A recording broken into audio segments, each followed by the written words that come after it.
Bonjour ou rebonjour. Nous sommes toujours avec notre sœur, Madame Ancile Bartanayo, et elle nous donne un témoignage qui nous coupe le souffle, un témoignage extraordinaire, mais un témoignage merveilleux, parce qu'il nous parle de la puissance de Dieu et nous parle de cette force que Jésus a de nous épargner même quand nous prenons du poison.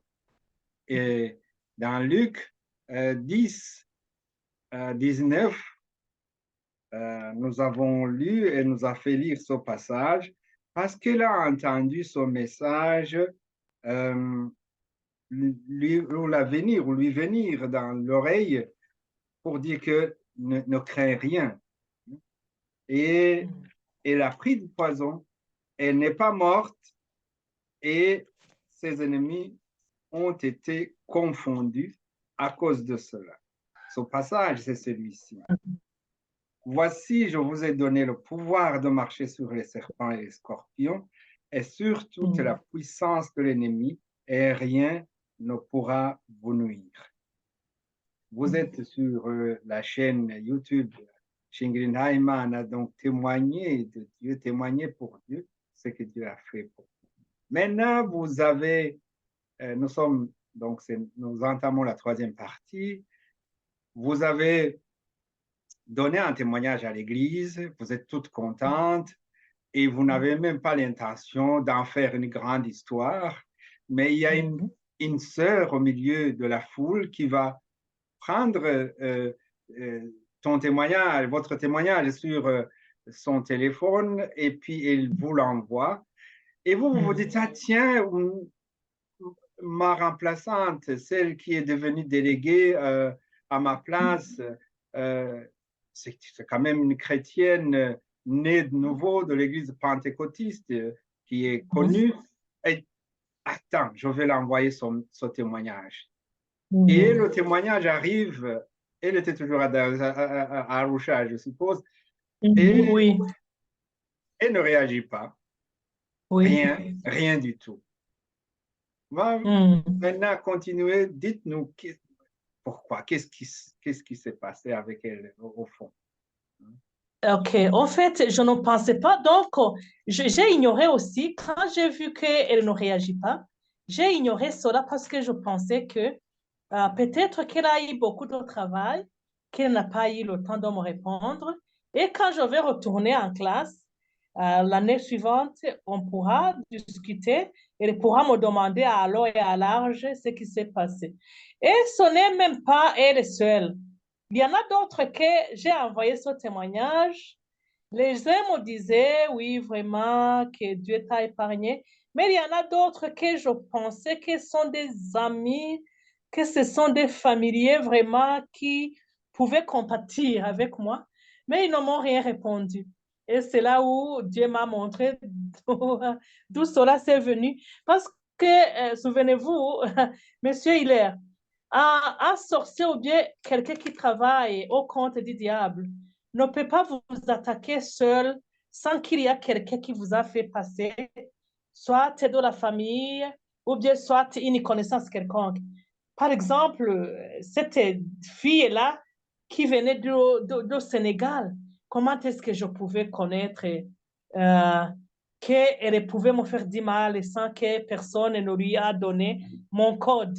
Ah oui, alors, c'est là où j'ai compris que ce n'était pas seul, mais qu'il y avait une conspiration ou bien une collège des gens qui voulaient du mal pour les enfants de Dieu. Alors, quand elle ne m'a pas répondu, je n'ai pas tenu compte. J'ai continué mes activités ici au Burundi, mais après, c'est là où on nous a aussi envoyé le message pour retourner en 2021. Et cette fois-ci, les gens avaient eu peur. À cause de ce témoignage, les gens commençaient à me donner conseil, que ce soit mes pasteurs de l'église, que ce soit mon propre mari. Mon propre mari, je me souviens qu'un jour, on est assis ensemble, il m'a dit, ma chère épouse, je t'aime beaucoup. Je ne veux pas que tu meurs avant le temps parce que nous t'aimons avec nos enfants. Alors, Tu sais que ces gens-là sont intolérants envers le nom de Jésus-Christ. Il ne faut plus parler de Jésus-Christ. Parce qu'ils pensaient qu'on m'a attaqué parce que j'aurais parlé de Jésus. Il ne faut plus parler de Jésus-Christ parce que tu peux prier pour eux en cachette sans que tu les parles de Jésus. Donc, on m'avait vraiment essayé de donner un conseil pour que je puisse me garder en fait de ne pas provoquer encore une fois les guerres. Parce qu'on pensait que c'était moi qui avais provoqué les guerres avec mon Jésus que je l'ai parlé. Alors, moi aussi, j'avais pris mes dispositions de ne plus parler de Jésus, de ne plus dire rien à quelqu'un concernant son nom de Jésus. Mais quand j'étais en train de prier, j'ai eu le passage de Ésaïe 54 encore une fois. Tu peux nous aider à lire le passage de Ésaïe 54. Je vais vous dire les versets que vous allez lire. Vous allez lire le verset 4 et puis vous allez sauter. Vous lisez le verset 14 jusqu'au verset 17. Ésaïe 54. Pendant les vacances. Ésaïe 54, verset 4. Vous lisez le verset 4 d'abord et puis vous sautez verset 14. Ne crains pas, car tu ne seras point confondu. Ne rougis pas, car tu ne seras pas déshonoré, mais tu oublieras la honte de ta jeunesse et tu ne te souviendras plus de l'opprobre de ton veuvage. 14. 14. Tu seras affermi par la justice. Bannis l'inquiétude, car tu n'as rien à craindre, et la frayeur, car elle n'approchera pas de toi. Si l'on forme des complots, cela ne viendra pas de moi. Quiconque se liguera contre toi tombera sous ton pouvoir. Amen. Ouais. Je continue. C'est jusqu'à 17. Voici, j'ai créé l'ouvrier qui souffle le charbon au feu et qui fabrique une arme par son travail. Mais j'ai créé aussi le destructeur pour la briser. Toute arme forgée contre toi sera sans effet. Et toute langue qui s'élèvera en justice contre toi, tu la condamneras.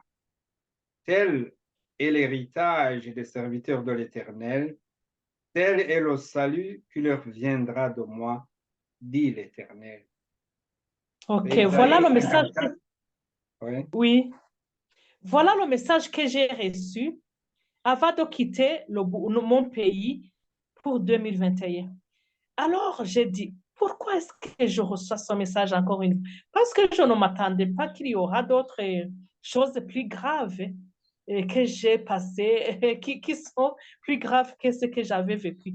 Mais j'ai reçu ce message et j'ai conservé cela. Alors, comme on m'avait conseillé alors de ne plus parler de Jésus, parce que normalement, même dans l'avion, moi, quand je voyage, je prêche, je dis les gens que Jésus revient pour que les gens puissent accepter Jésus-Christ comme leur sauveur et Seigneur. Même les Blancs, quand nous sommes ensemble dans l'avion, je leur dis, vous avez de l'argent et vous êtes intelligents. Mais mes amis, je vais vous dire quoi? Jésus, le ciel est réel.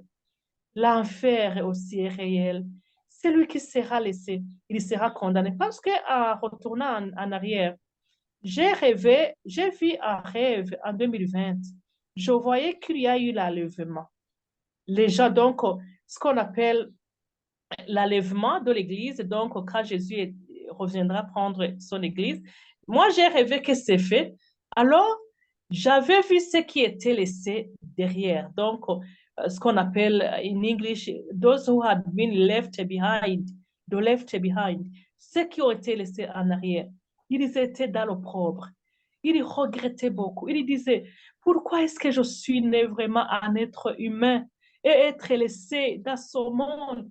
Pourquoi est-ce que je souffre comme ça? Vaut mieux que j'allais naître un animal, une chèvre ou bien une coque, au lieu, une poule, au lieu de naître un homme et puis d'être laissé derrière et d'être dans cette souffrance. Parce que je voyais que les gens qui n'étaient pas partis avec Jésus-Christ au ciel, ils étaient attristés, ils étaient dans la tristesse, ils étaient dans la douleur que je ne peux pas. Quand j'ai vu dans ce rêve-là, je l'ai fait, c'était la nuit, je dormais avec mon mari. Quand je me suis réveillée, j'ai dit, est-ce que nous sommes encore ici? Nous sommes encore ici. Et puis mon mari me demande, qu'est-ce qui ne va pas? Et puis on m'a dit, j'étais en train de rêver. Jésus-Christ était en train de prendre son église. C'est là où j'ai compris que c'était une rêve. Les gens regrettaient. Les gens jetaient leur argent. Les gens jetaient leur prostitution. Donc, ce qu'il ici. Donc, tous les péchés qu'ils commettaient en disant, en regrettant. C'est ça. C'est ça qui a fait que je sois laissée ici sur terre. C'est ça qui m'a empêché de croire en Jésus-Christ. Et puis, je voyais les gens qui étaient montés au ciel. Je voyais les autres qui étaient restés en disant, toi, ça, que tu ne m'as jamais travaillé ensemble plusieurs années?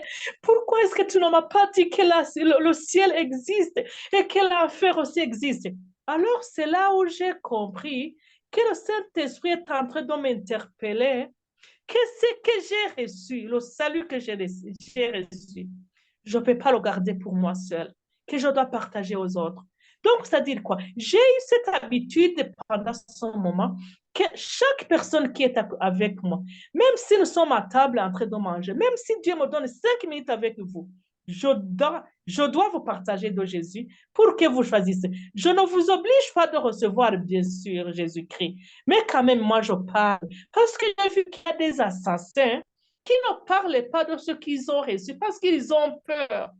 Des gens qui puissent leur faire du mal en disant, quand je parle de celui-ci, quand je parle de cela, les gens risquent vraiment de me haïr, de me voir que je suis en train de toucher leur intimité, de toucher sur leurs croyances. Et puis beaucoup ont tendance, même s'ils sont des chrétiens, ils ont tendance à cacher la vérité qu'ils ont reçue. Mais moi, Dieu m'a dit, parle. Alors, pendant l'avion, alors, même si j'avais quitté le 2020, pendant l'avion, je prêchais. Quand je dis, oh, quand je dis, j'ai vu beaucoup de choses que je ne peux pas expliquer ici. Comment le monde est en train d'être détruit à cause des gens qui ont vendu leurs âmes au diable, qui ne veulent pas que la parole de Dieu soit répandue partout dans le monde. Et tout ça, c'est une autre longue histoire. Mais à ce moment-là, quand je suis retournée en 2021, je n'ai rien dit dans l'avion depuis Bumbura parce qu'on une prédication parce qu'on m'avait empêché, on m'avait conseillé de ne plus parler. Après, j'ai quitté le lendemain Addis Abeba jusqu'à on est passé vers le port là de non pas Mombasa, on est passé vers Zanzibar, voilà. Zanzibar, on prend les gens de Zanzibar jusqu'à Arusha. Zanzibar jusqu'à Arusha, c'est là où j'ai commencé à parler. Mon Dieu. Je ne sais pas la parole de Dieu que j'étais en train de lire avec la femme. La femme, là, ma condisciple, ma compatriote, elle avait été affermie beaucoup dans la foi quand elle a vu ce qui m'est arrivé en 2020 et qu'elle a Jésus m'a secouru. C'est une chrétienne, mais qui n'était pas bien enracinée dans le Seigneur. Mais cette fois-ci, comme elle aussi a eu d'autres combats pendant les vacances, elle a vu que le nom de Jésus a secouru maman. Moi aussi, je vais prendre son. On était en train de partager la parole de Dieu que j'ai lu la fois passée dans l'avion ensemble. On a essayé ensemble pour, quand on était dans l'escale en attendant que les autres montent de l'avion. Éphésiens 6, chapitre 6, verset 10. Que nous n'avons pas lutté contre le chair et le sang. La parole que nous avons lue en Éphésiens, je ne sais pas si on peut le répéter. Éphésiens chapitre 6, vous lisez à partir du verset 10 jusqu'au verset 18. Éphésiens, oui. chapitre, à partir du verset 10.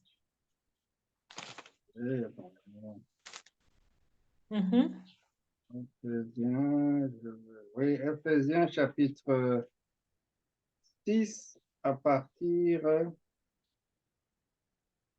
du verset 10, n'est-ce pas? Le combat du croyant, c'est en tête. Au reste, fortifiez-vous dans le Seigneur et par sa force toute puissante. Revêtez-vous de toutes les armes de Dieu afin de pouvoir tenir ferme contre les ruses du diable. Car nous n'avons pas à lutter contre la chair et le sang, mais contre les dominations, contre les autorités, contre les princes de ce monde de ténèbres, contre les esprits méchants dans les lieux célestes, contre les esprits méchants dans les lieux célestes. C'est pourquoi prenez toutes les armes de Dieu afin de pouvoir résister dans le mauvais jour et tenir ferme après avoir tout surmonté. Voilà. OK, c'est ça la parole que j'ai reçue. On était en train de partager, moi, avec cette dame-là qui était venue. Comme vous voyez que dans l'avion, il y a des places pour chacun, mais comme on attendait que les autres montent, on partageait la parole de Dieu. Parce que moi, le temps libre que j'ai pas le temps pour jouer, pour badiner, pour gaspiller à notre chose et de son monde, mais c'est le temps de partager la parole de Dieu.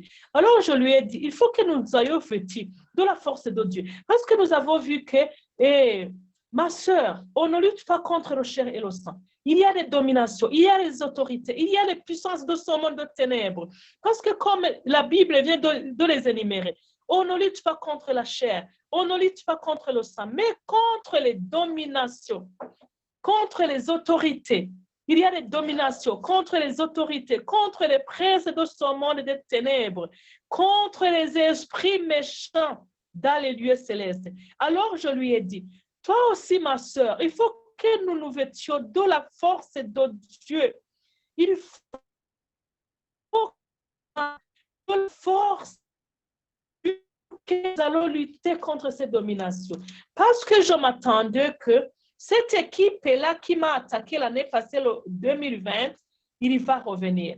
Mais quand nous sommes arrivés à Arusha, nous sommes trouvés, quand j'étais en train de lui parler cette parole, il y a eu un couple de jeunes blancs qui sont venus pour asseoir à côté d'eux, qui étaient occuper cette place. Cette équipe-là, ces jeunes blancs-là, j'ai commencé à les parler. Est-ce que vous connaissez de Jésus? Non, pas de parler de Jésus. Cette dame s'est déplacée pour sa propre reprendre sa place. Et puis, quand on a vu que l'avion n'était pas encore, le jeune couple des blancs m'a dit, rappelle ton ami pour qu'il revienne, en fait, que vous asseyez ensemble pour continuer à parler avec elle, parce que nous allons nous déplacer pour s'asseoir à un autre endroit. Je me suis, ils se sont déplacés, et puis la femme, je l'ai rappelé, elle est revenue. Nous avons continué. J'étais en train de lui dire ces paroles en Kirundi. Mais j'ai senti que dès que l'avion a commencé à décoller, moi-même, je sentais que le Saint-Esprit m'oblige à parler. J'ai commencé à parler. Dès que l'avion a eu l'élan et qu'il a terminé de décoller, j'ai commencé à sentir ma langue change. Je commence à prêcher non pas en français, mais en anglais. Il y avait beaucoup de blancs qui étaient remplis là. Même nos professeurs ont voyagé ensemble. Il y avait beaucoup déjà qui étaient remplis dans l'avion. Mais je sentis comme si c'est le Saint-Esprit qui est en train de m'obliger. Je me lève, je commence à prier. Et je commence aussi à prêcher en anglais. J'ai dit, recevez Jésus-Christ comme le Seigneur et Sauveur. Vous avez de l'argent, vous êtes intelligent, mais Jésus revient. Jésus revient pour prendre son église.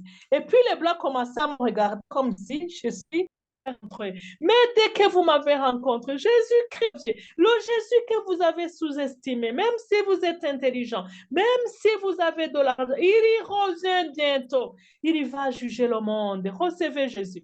Je commence à prêcher dans l'avion. Imaginez-vous qu'on m'avait empêché de prêcher, mais je commence à prêcher. Alors que je sentais moi-même les choses. C'était comme Jérémie qui disait, Seigneur, tu m'as trompé. Quand je me dis que je vais me taire, c'est là où je sens comme si c'est le feu ardent qui est en train de me consumer à moi quand je ne prêche pas la parole de Dieu. Alors moi-même, je prêchais. Et puis l'avion commence à faire des secousses. Il fait des secousses, il fait des secousses, il commence à secouer comme si il veut nous renverser. Mais moi, je n'avais plus peur parce que le Saint-Esprit m'avait vraiment affermi et m'avait rempli d'audace. J'ai dit, je regardais le visage de la femme que nous étions assis ensemble. Il dit, qu'est-ce qu'il y a? Maman, tel, qu'est-ce qui ne va pas? Et puis elle dit, non, tu vois que maman, si l'avion vient, il y a un accident qui va faire parce que l'avion va être écrasé. Mais moi, je dis, non, non, non, non, le Saint-Esprit ne m'a rien dit. Il n'est pas encore le temps que l'avion nous écrase parce que nous avons encore une mission à aller accomplir à Arusha pour témoigner et dire à Jésus, à nos condisciples de classe et même à nos enseignants, nous allons prêcher. Il n'y a pas encore temps que nous allons mourir. Non, non, ne t'inquiète pas. Je commence à prêcher.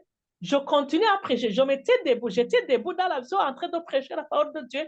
Mais quand même, ces blancs-là qui étaient en train de dire, nous, on ne connaissait pas Jésus, nous, on est des athées, quand ils ont eu les secousses de l'avion, et même ils ont eu peur. Parce qu'ils avaient déjà amené les caméras pour commencer à me camérer en disant, comme si je suis une folle. Mais je leur disais, non, non, moi, je ne suis pas une folle. Toute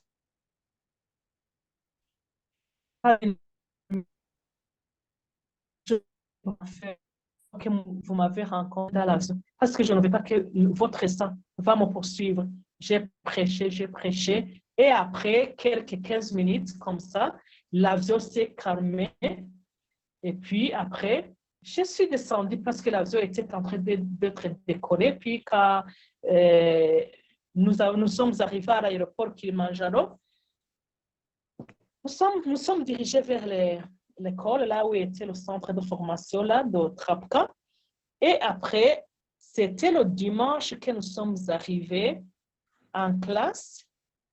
Non, à l'école. Et le dimanche et le lundi, on devait commencer le premier cours. Le premier professeur devait entrer le lundi. Le lundi même, le même jour. Mais ce qui était étonnant, c'est que l'équipe là, de ces femmes musulmanes et ces hommes musulmans qui m'avaient attaqué l'année passée, ils n'étaient pas venus. Toute l'équipe de ces... C'était à peu près combien d'autres pays? On nous a dit qu'on les avait refusés d'autres visas, je ne sais pas. Mais la dame, la fille qui m'avait donné le poison n'était pas en classe. On a dit qu'ils vont nous rejoindre après des semaines. Alors, j'ai dit, mais quand je suis arrivée dans ma chambre, le Saint-Esprit m'a dit encore une fois, prends un jeûne de 7 jours, maman Syl. Tu vas manger seulement une seule fois, jeûne de 7 jours. Et puis j'ai dit, comme les gens qui nous poursuivaient ne sont pas venus, je jeûne pourquoi? Mais comme j'ai toujours l'obéissance d'obéir au Saint-Esprit, j'ai quand même jeûné. Comme j'ai senti que la dame là, la femme qui m'avait ensorcelée l'année passée, va venir dans 2 semaines. Peut-être que le Saint-Esprit fait que je prépare le terrain, je prie pour le campus, je prie pour... Et à 16 heures, je sens le Saint-Esprit qui me dit, sors en classe et puis tu vas dormir pour prier aussi dans ta chambre. Quand je suis sortie, il y a une dame, c'était une dame compatriote aussi, qui habite à Arusha même, mais qui n'est pas l'autre là, qui est déléguée. Je crois que le reste, je vais continuer pour la fois prochaine. OK? En tout cas, merci. En tout cas, vous remercions beaucoup d'avoir pris ce temps. Je vais vous raconter, oui, je vais continuer à vous raconter avec la fois prochaine parce que cette dame-là m'a dit, pourquoi est-ce que tu parles, maman? C'est parce qu'on vous a préparé quelque chose de surprise et il faudra revenir. Moi, j'ai dit, OK, quelle est cette surprise? Je vais revenir après le professeur et après ce qui s'est suivi, je vous le dirai la prochaine fois. Que Dieu vous bénisse. Parce qu'on avait préparé un anniversaire de l'un de ces dames-là qui habitent à Arusha, mais c'était un anniversaire empoisonné qu'on voulait aussi m'attraper. Comme j'avais donné l'information à la dame, qu'on m'a donné du poison que je ne suis pas morte, on a donné alors une dose qui est forte, mais toujours Jésus m'a secouru. Je vous raconterai ce qui s'est passé. Que Dieu vous bénisse. Amen.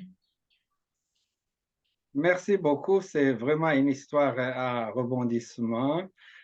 C'est incroyable ce qui s'est passé, mais d'emblée, ce que je retiens, c'est que le diable ne s'avoue jamais vaincu après avoir tenté avec l'empoisonnement, après avoir tenté avec les, les gens déguisés, avec les gens déguisés en pasteur ou en Mhm, très chic.